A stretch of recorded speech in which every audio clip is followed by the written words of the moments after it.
Here are solutions to homework set number 2 for 463-663 Modern Control for Spring 2023. This homework set looks at state space, eigenvalues, and eigenvectors. The first problem is given a circuit, find the dynamics. And the approach we use in this class is to say for an inductor, V is L didt, or using Laplace, L times S times I. S means derivative. The voltage on the first inductor is the voltage in the same direction as the current, plus minus. Voltage on the left is V0 minus I1. Voltage on the right is V2. So that's your voltage on the left minus voltage on the right. Second inductor, the voltage on the left is V2 minus I3 times 2.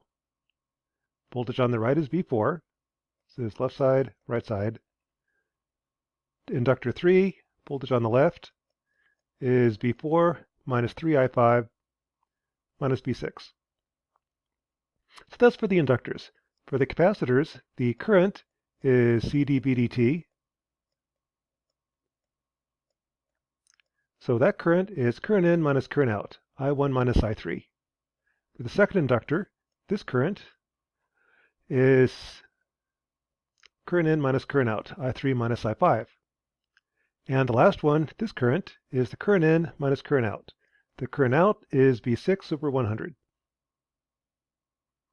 So those are the equations that describe the circuit. They're all coupled first-order differential equations. That works out well with state space. If I solve for the highest derivative and then put in matrix form, for example, SI1 is, well, again, I kind of use this as a notation for myself. This is I1, V2, I3, 4, 5, and 6. 3.33 V0, that's right here, minus 3.33 I1, minus 3.33 V2, 0 elsewhere.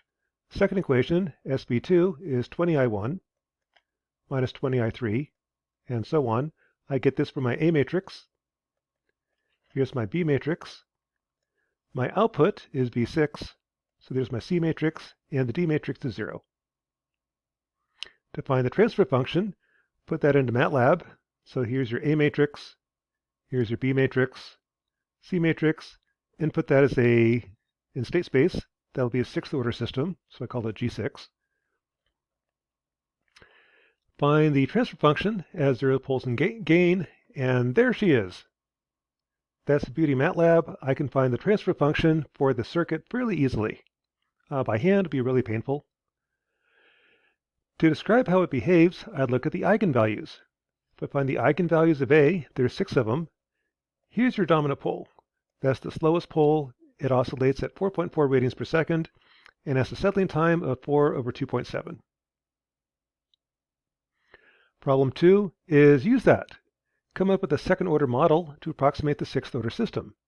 To do that, I'd keep the dominant poles and match the DC gain. The DC gain of the sixth order system is what is G of S at S equals 0. Here's the DC gain of the second order system.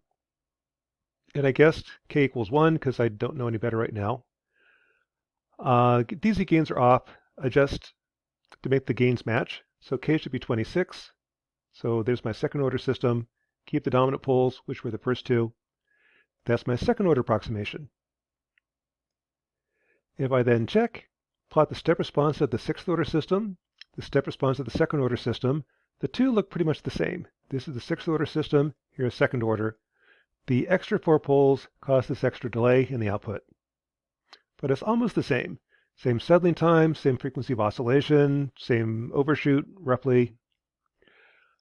It's not a bad approximation treating the sixth order system as second order. The dominant pole kind of dominates the response, which is why it's called the dominant pole. Problem 3 is an eigenvector problem. If I ask, what initial condition makes it decay as quick as possible? What initial condition makes it decay as slow as possible? That's an eigenvector. In MATLAB, if you find the eigenvalues and return 2 parameters, the first one's the eigenvector matrix, the second one's the eigenvalue matrix. If I excite this eigenvector, make that initial condition, that decays as the slow eigenvalue. If I excite this eigenvector, that decays as the fast eigenvalue. So If I make this the initial condition, say either the real part gives you cosine, imaginary gives you minus sine.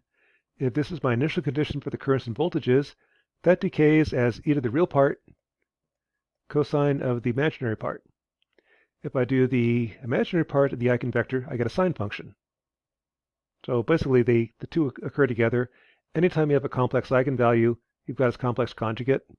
You have this one as well.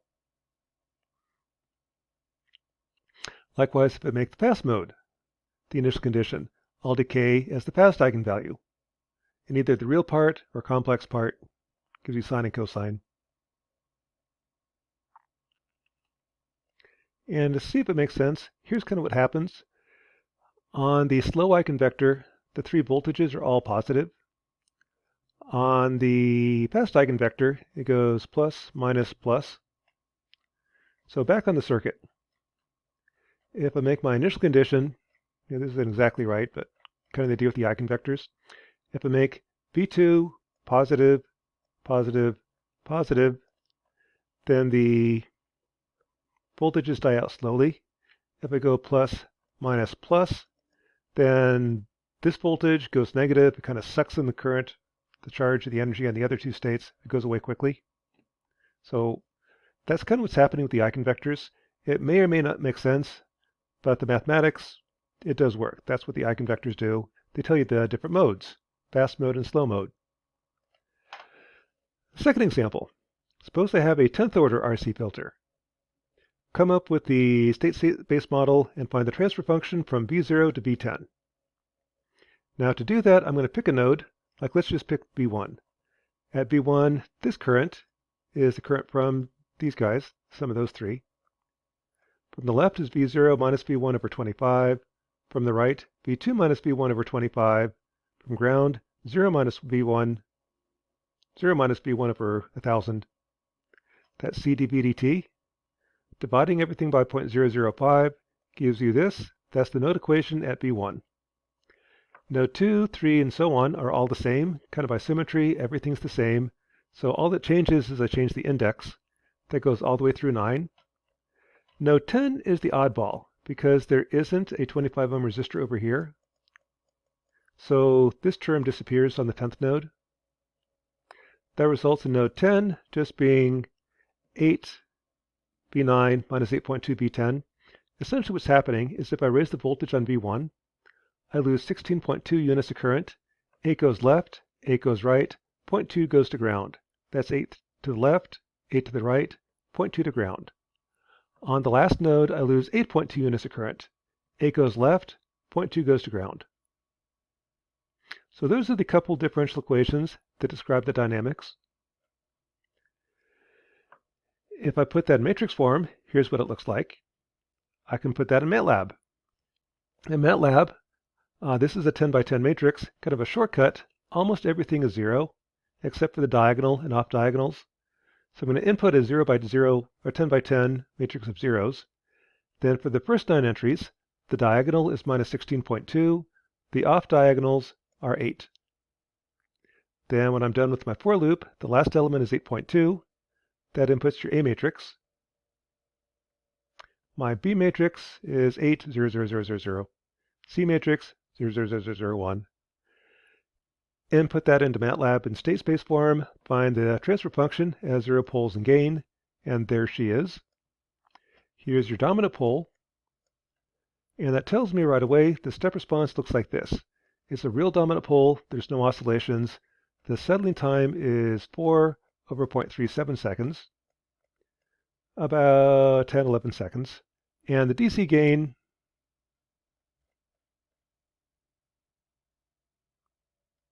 well, if I find the DC gain, it's going to be something. Problem 5, find a second order approximation that matches it. So of the eigenvalues, keep the slowest 2 poles, because again, I want second order approximation. I mean, keep the 2 slowest poles. Match the DC gain. So this is roughly the system, and I can check. Plot the step response to the 10th order system, plot the step response to the second order system, and here's what you get. I've got the same DC gain, same overshoot, same oscillation, same settling time. The 10th order system actually has a little bit more delay than the second order. That's the 8 poles we ignored. They affect the system as a delay. We oftentimes ignore delays just because delays don't fit in state space form very well. So that's my second order approximation. Better if I did second order plus delay. And can kind of note, if I delay the second order system by 0.6 seconds, it matches really, really well. But then I have to somehow put e to the minus 0.6s in state space form.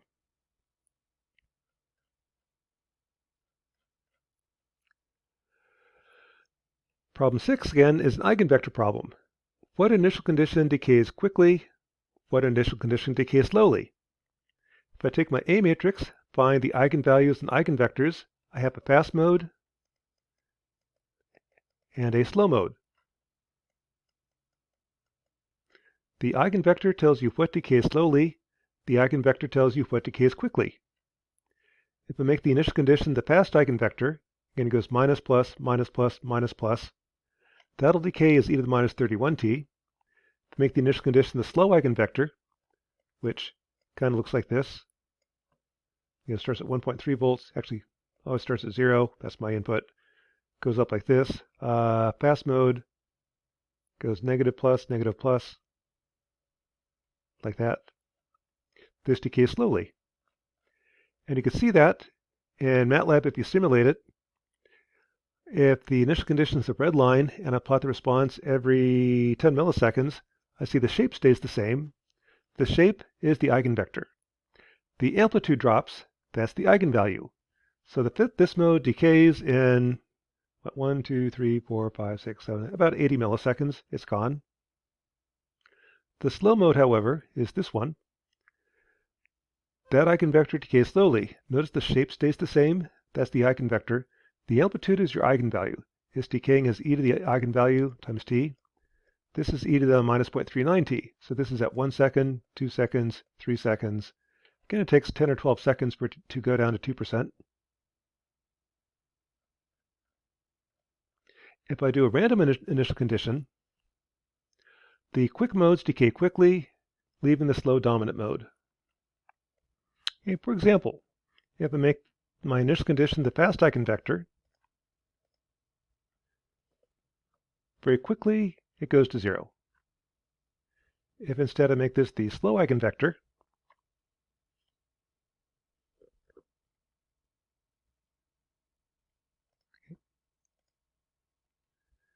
notice the shape stays the same.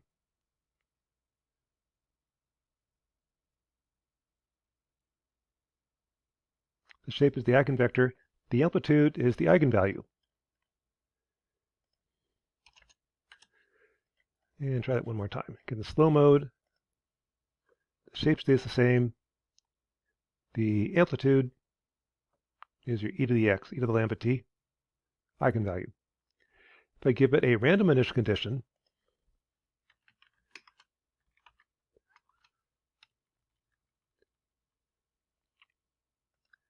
what happens is the fast modes decay quickly, leaving the slow mode. And the slow mode is your dominant mode.